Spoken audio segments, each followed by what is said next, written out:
udaan lafa gatanii hundi uummanni Oromoo warratan.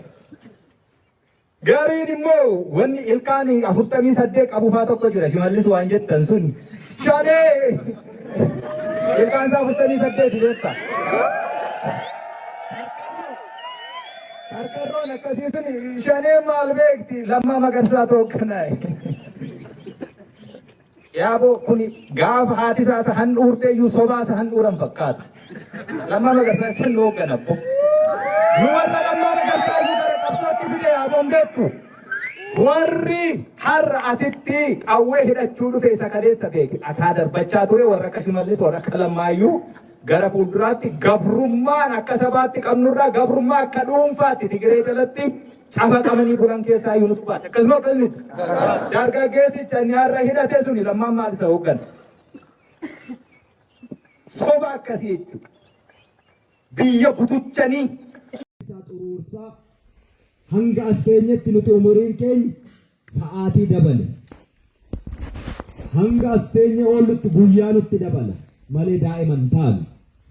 Umurii keenya gumnu humna keenya yoo lubbuun jiraannee gara dullumaatti deemneetu argina ta'e humni ni dhumata, yaadatu dhufa. Yeroo yaadni dhufu immoo humnatu hin jiru bakka kaleessaan gahan ofiin taphachuu ta'a. Kana wal tiksuun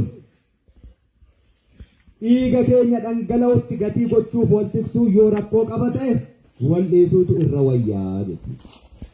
An kanaachi akka baduuf, akka cabuuf, akka jal'atuuf miti. Akka sabaaf ta'uuf, akka ofiisaafis ta'uuf.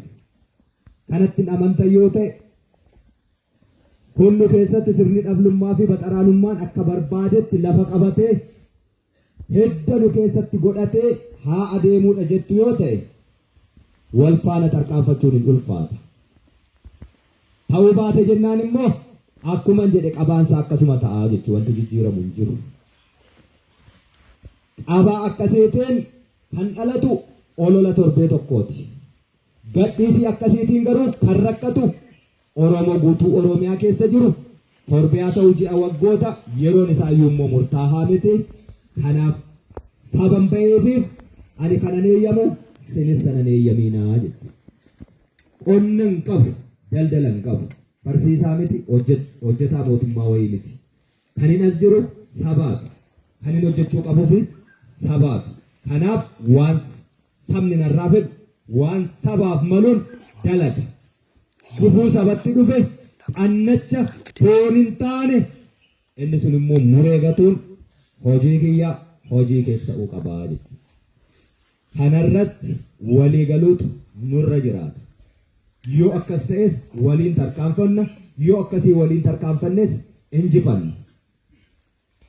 Gaaffii Oromoo isa fedhii dhuunfaarra guddate, isa balleessanii bakka tolfatanii taa'anii silmii ta'anii uummatatti maxxananii bara gabrummaa keessatti jireenya qananii jiraachaa bilisummaa Oromoo keessatti ani amma kanaayyuu jiraachuu hin danda'u jedhanii bakka tolfatanii taa'an sanatti akkasittiin taa'amee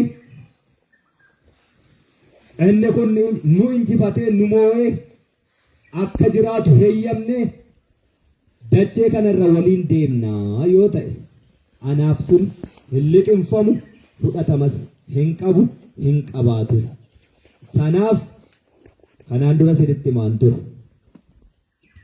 Adeemsi keenya tarkaanfii qabu hundumaa keessatti hiikoo qaba. Bakka amma geenye kanaa fi haala amma taane kana